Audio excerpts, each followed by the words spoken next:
Welcome back to Rayas kitchen. അപ്പം ഞാൻ വീണ്ടും വന്നിരിക്കുകയാണ്. ഇന്ന് വന്നിരിക്കുന്നത് നമ്മളുടെ ന്യൂട്രീഷ്യൻസ് കലവറയായ മൈക്രോഗ്രീൻസിൻ്റെ ഒരു റെസിപ്പി ആയിട്ടാണ്. മൈക്രോഗ്രീൻസിൻ്റെ കാര്യം നമുക്ക് ഒട്ടുമിക്കവർക്കും ഇപ്പം അറിവുള്ളതാണ്. മൈക്രോഗ്രീൻസ് ആർ പാക്ഡ് വിത്ത് ന്യൂട്രീഷ്യൻസ് ആണെന്ന് ഞാൻ ആദ്യമേ തന്നെ പറഞ്ഞു. ഇതെന്ന് പറയുന്നത് നമുക്ക് പൊട്ടാഷ്യം, റിച്ച് ഇൻ പൊട്ടാഷ്യമാണ്. പിന്നെ അയൺ ഉണ്ട്, സിങ്ക്, മഗ്നീഷ്യത്തിൻ്റെയും കോപ്പറിൻ്റെയും കലവറയാണ്. അതുപോലെ തന്നെ ഒരുപാട് ആൻറ്റി ഓക്സിഡൻസ് അടങ്ങിയിട്ടുള്ള ഒരു ഇലവർഗ്ഗം കൂടാണ് മൈക്രോഗ്രീൻസ് എന്ന് പറയുന്നത്. ആക്ച്വലി ഇത് നമ്മൾ ഉണ്ടാക്കുന്നത് വെറും സിമ്പിളായിട്ട് നമുക്ക് വീട്ടിലുണ്ടാക്കാം. ഏതെങ്കിലും ഒരു ഇപ്പോൾ ചെറുപയറോ അല്ലെങ്കിൽ പരിപ്പോ, ഇപ്പോൾ ഞാനിവിടെ ചെറുപയറാണ് എടുത്തിരിക്കുന്നത്. ചെറുപയർ സ്പ്രൗട്ട് ഉണ്ടാക്കുമല്ലോ, നമ്മൾ മുളപ്പിച്ചെടുക്കുമല്ലോ. ആ മുളപ്പിക്കുന്നത് നമ്മളിപ്പോൾ ഇതുപോലെ വെള്ളത്തിൽ, ഞാനിപ്പോൾ കാണിച്ചു തന്ന പോലെ വെള്ളത്തിലോട്ട് അതൊന്ന് ഇറക്കി വെച്ച് ഇതുപോലെ ചെയ്യാമെങ്കിൽ 10 ദിവസത്തിനുള്ളിൽ ഇതുപോലെ ചെടിയായിട്ട് നമുക്ക് കിട്ടും. അപ്പോൾ നമുക്കതൊന്ന് വാഷ് ചെയ്തെടുക്കാം ആദ്യം തന്നെ. ഞാനിപ്പോൾ അതിൻ്റെ അകത്തൊന്ന് വേരിൻ്റെ തൊട്ട് മുകൾ ഭാഗം വെച്ചിട്ടാണ് കട്ട് ചെയ്തെടുത്തിരിക്കുന്നത്. ഇനി നമുക്ക് നന്നായിട്ട് ഇതൊന്ന് വാഷ് ചെയ്തെടുക്കാം. ഇപ്പോൾ വാഷ് ചെയ്യുമ്പോഴത്തേക്കും നമുക്കൊന്ന് നോക്കണം, ചെറിയ ചെറിയ എന്തെങ്കിലും ഒരു ഇപ്പോൾ പൂയിച്ചില്ലേ അതിൻ്റെ എന്തെങ്കിലും ഇപ്പോൾ ഈ എന്തെങ്കിലും ഒരു ചെറിയ രീതിയിൽ എന്തെങ്കിലും മുട്ടയിട്ട് വെക്കാനുള്ള പോസിബിലിറ്റി ഉണ്ട് ഇതിൻ്റെ. അപ്പോൾ അങ്ങനെ ഉണ്ടെന്നുണ്ടെങ്കിൽ ഒന്ന് നോക്കിയൊക്കെ ഒന്ന് വൃത്തിയായിട്ടൊന്ന് കഴുകിയെടുക്കുന്ന നല്ല കാര്യമാണ്. അപ്പോൾ ഞാനിപ്പോൾ ഇത് കഴുകിയെടുത്തിട്ടുണ്ട്. ഇനി നമുക്ക് ഇതുപോലെ തന്നെ സിസേഴ്സ് വെച്ചിട്ട് ഇതുപോലെ തന്നെ കട്ട് ചെയ്തെടുക്കാം. നമ്മൾ തോരൻ വെക്കില്ലേ അതുപോലെ. ഇപ്പം ഞാനിവിടെ കാണിച്ചിരിക്കുന്നത് നമുക്ക് ഏത് കൊച്ചു കുട്ടികൾക്ക് പോലും പെട്ടെന്ന് സിമ്പിളായിട്ട് ഉണ്ടാക്കിയെടുക്കാൻ പറ്റുന്ന ഒരു റെസിപ്പിയാണ്. നമുക്ക് എല്ലാവർക്കും ഈസി ആയിട്ട് ചെയ്യാൻ പറ്റുന്നതാണ്. അതോ മാത്രമല്ല, നമുക്കിപ്പം ഈസി ആയിട്ട് ചെയ്യാൻ പറ്റും, ഈസി ആയിട്ട് ഇത് നമുക്ക് ഉണ്ടാക്കിയെടുക്കാൻ പറ്റും. പക്ഷേ ഇതിൻ്റെ പ്രോട്ടീൻസ് എന്ന് പറയുന്നത് അല്ലെങ്കിൽ ന്യൂട്രീഷൻസ് എന്ന് പറയുന്നത് നമുക്ക് വളരെ റിച്ചാണ്. അപ്പം നമുക്ക് ഈ സ്പ്രൗട്ട് കഴിക്കുന്നതിനേക്കാളും ഒരുപാട് ഗുണങ്ങളാണ് നമ്മൾ ഈ ഒരു മൈക്രോഗ്രീനായിട്ട് അത് ഉണ്ടാക്കിയിട്ട് നമ്മൾ കഴിക്കുന്നത്. ആ സ്പ്രൗട്ട് നമ്മളിപ്പോൾ 2 ദിവസം കഴിയുമ്പോൾ എടുക്കുന്നെങ്കിൽ, മുളപ്പിച്ചെടുക്കുന്നെങ്കിൽ ഇതൊരു 10 ദിവസം വെച്ചാൽ മതി. ഇപ്പം ഇതുപോലെ തന്നെ ഇലയായിട്ട് വരും. ഈ മൈക്രോഗ്രീൻസിനാണ് നമ്മുടെ സ്പ്രൗട്ടിനേക്കാളും കൂടുതൽ ഗുണങ്ങളെന്നാണ് പറയുന്നത്. അതുകൊണ്ട് എല്ലാവരും ഇതുപോലെ ഇനിയൊന്ന് ചെയ്തിട്ട് ഉണ്ടാക്കി നോക്കാൻ ട്രൈ ചെയ്യണം. കുട്ടികൾക്കൊക്കെ ഇത് കൊടുത്തു കഴിഞ്ഞാൽ ഒരുപാട് പ്രോട്ടീൻസിൻ്റെ കലവറയാണെന്ന് പറഞ്ഞില്ലേ. അപ്പോൾ കുട്ടികൾക്കും പ്രായമുള്ളവർക്കും മുതിർന്നവർക്കും ഏത് പ്രായക്കാർക്കും കഴിക്കാവുന്നതാണ്. വളരെ ഹെൽത്തി ആയിട്ടുള്ളൊരു ഫുഡാണ്. നിങ്ങൾ എന്താണെങ്കിലും നെക്സ്റ്റ് ടൈം സ്പ്രൗട്ട് ഉണ്ടാക്കുമ്പോൾ ഇതുപോലെ കുറച്ചെടുത്ത് മാറ്റി വെച്ച് മൈക്രോഗ്രീൻ ആക്കി ഇതുപോലെ ഒന്ന് റെസിപ്പി ഉണ്ടാക്കി ട്രൈ ചെയ്ത് നോക്കണം. ഞാൻ എന്താ ഇത് പെട്ടെന്ന് തന്നെ അരിഞ്ഞെടുത്തിട്ടുണ്ട്. കണ്ടില്ലേ, വളരെ സിമ്പിളായിട്ട് നമുക്ക് വെറും തിന്നാണ്, ഒട്ടും കട്ടിയില്ല.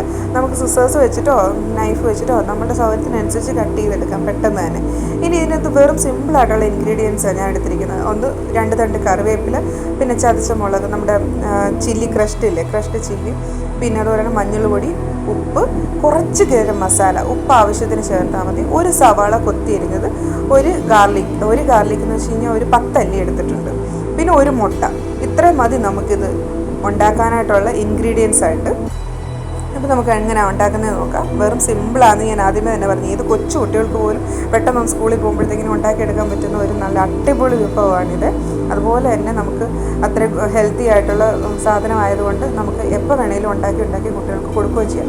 പിന്നെ ഇതിന് പ്രത്യേകം ശ്രദ്ധിക്കേണ്ട വെളിച്ചെണ്ണയല്ല, നല്ലെണ്ണ. നമ്മൾ എള്ളെണ്ണ എന്ന് പറയത്തില്ലേ, നമ്മൾ നല്ലെണ്ണയാണ് ഇതിന് യൂസ് ചെയ്യുന്നത്. വെളിച്ചെണ്ണ യൂസ് ചെയ്താൽ കുഴപ്പമെന്ന് വെച്ച് കഴിഞ്ഞാൽ വേറൊരു ടേസ്റ്റ് വരുന്നുണ്ട്. നല്ലെണ്ണയാകുമ്പം ഇതിൻ്റേതായിട്ടുള്ള ഒരു തനത് ടേസ്റ്റ് നമുക്ക് കിട്ടും. പിന്നെ നമുക്ക് ആർക്കും മടുപ്പും തോന്നത്തില്ല. പക്ഷേ വെളിച്ചെണ്ണ യൂസ് ചെയ്തിട്ട് വേറൊരു ടേസ്റ്റ് വരുന്നു. നിങ്ങൾക്ക് ഇഷ്ടം വെളിച്ചെണ്ണയാണെന്നുണ്ടെങ്കിൽ അത് യൂസ് ചെയ്യാം. ഞാൻ ഇതേ സജസ്റ്റ് ചെയ്യത്തുള്ളൂ. അപ്പോൾ നല്ലെണ്ണ കുറച്ച് ഒഴിച്ചിട്ടുണ്ട്, ഒരു 1.5 ടീസ്പൂണോളം. അതിലേക്ക് സവാളയും പിന്നെ നമ്മളുടെ ഈ ഗാർലിക്കും ഇട്ട് കൊടുത്തിട്ട് നമുക്കൊന്ന് സോട്ട് ചെയ്തെടുക്കാം.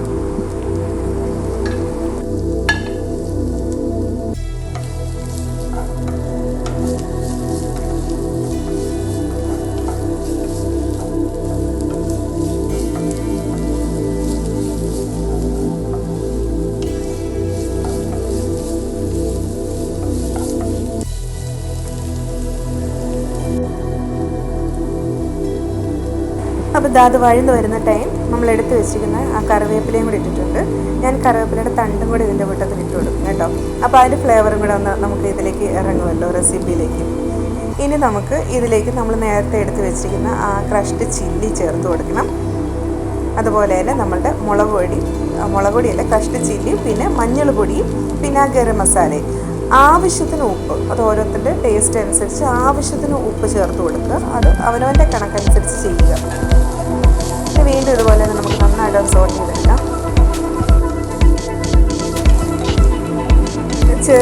ചെറിയ തീയിൽ ലോ ഫ്ലെയിമിൽ വെച്ചിട്ട് നമുക്കിതൊക്കെ ഒന്ന് വഴറ്റിയെടുക്കാൻ പാടുള്ളൂ കേട്ടോ, അല്ലെങ്കിൽ പെട്ടെന്ന് അത് കരിഞ്ഞു പോകും.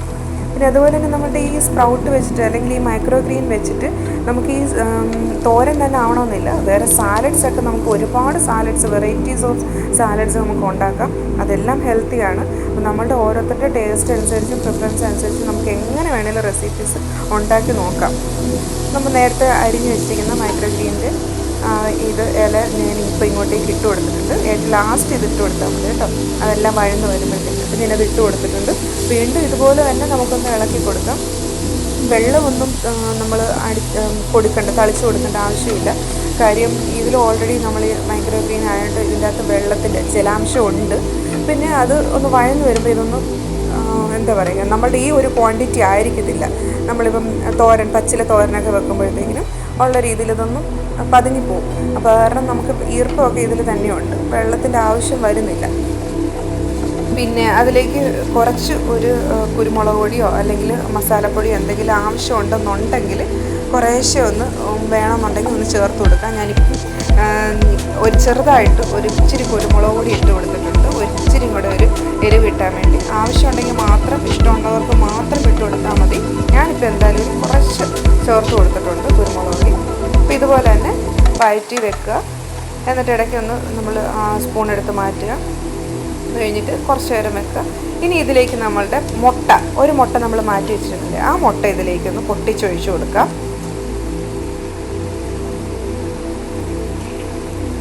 എന്നിട്ട് ഈ മുട്ട ഫുള്ളായിട്ട് നമുക്കൊന്ന് ഇതിൽ കൊണ്ടുവന്ന് നമുക്കതൊന്ന് ഡ്രൈ ആക്കി എടുക്കണം.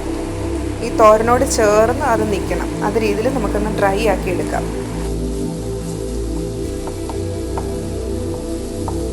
ഇപ്പോൾ ഡ്രൈ ആയി വരുന്ന ഭാഗമല്ല ഇങ്ങനെ ഒന്ന് കുത്തിപ്പൊട്ടിച്ച് അതെല്ലാം ഒന്ന് ചെറിയ ചെറിയ പീസസ് ആക്കി ഒന്ന് മാറ്റിയെടുക്കാം നമുക്ക്.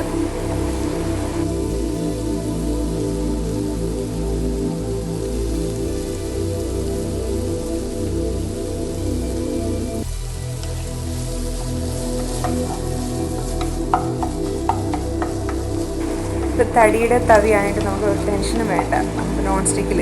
അപ്പോൾ അത് കാരണം നമുക്കിതുപോലെ ഒന്ന് സോട്ട് ചെയ്തിട്ട് കുത്തി നമ്മൾ ഈ മുട്ട ചിക്കത്തില്ലേ, മുട്ട തോരനൊക്കെ ഉണ്ടാക്കത്തില്ലേ, അതുപോലെ ഒന്ന് കുത്തി ഈ മുട്ടയെല്ലാം വലുതായിട്ട് കിടക്കുന്നതിന് ചെറുതാക്കി ഈ തോരനോളം ഒപ്പം എത്തുന്ന രീതിയിലാക്കി കൊടുക്കണം. എങ്കിലേ നമുക്ക് ആ ഒരു ടേസ്റ്റ് കിട്ടുന്നുള്ളൂ. അല്ലെങ്കിൽ മുട്ട മാത്രം വലുതായിട്ട് വലിയ പീസായിട്ട് കിടന്നിട്ട് ഇത് ചെറുതാകുമ്പോഴത്തേക്കും നമുക്ക് ആ ഒരു ഫ്ലേവർ അറിയാൻ പറ്റത്തില്ല. ചെറുതാക്കി കൊടുക്കുക. എന്നിട്ട് ഇതുപോലെ ഒന്ന് ഇളക്കുക. നമ്മുടെ തോരൻ മൈക്രോ ഗ്രീൻ്റെ ഹെൽത്തി ആയിട്ടുള്ള റെസിപ്പി ഇവിടെ റെഡി ആയിട്ടുണ്ട്. കണ്ടില്ലേ, ഇത് വളരെ പെട്ടെന്ന് ഉണ്ടാക്കാം, ഇത് ഹെൽത്തി ആയിട്ടുള്ളൊരു റെസിപ്പിയാണ്. അപ്പോൾ നിങ്ങളിത് എന്തായാലും വീട്ടിൽ ട്രൈ ചെയ്ത് നോക്കണം. മക്കൾക്ക് എന്തായാലും ഇഷ്ടപ്പെടും. എൻ്റെ മക്കൾക്കൊക്കെ ഒരുപാട് ഇഷ്ടപ്പെട്ടു. നിങ്ങൾ തീർച്ചയായിട്ടും ഇത് വീട്ടിൽ ട്രൈ ചെയ്ത് നോക്കണം. എന്നിട്ട് കമൻസൊക്കെ താഴെ അറിയിക്കണം. വീണ്ടും അടുത്ത റെസിപ്പിയായിട്ട് കാണാം.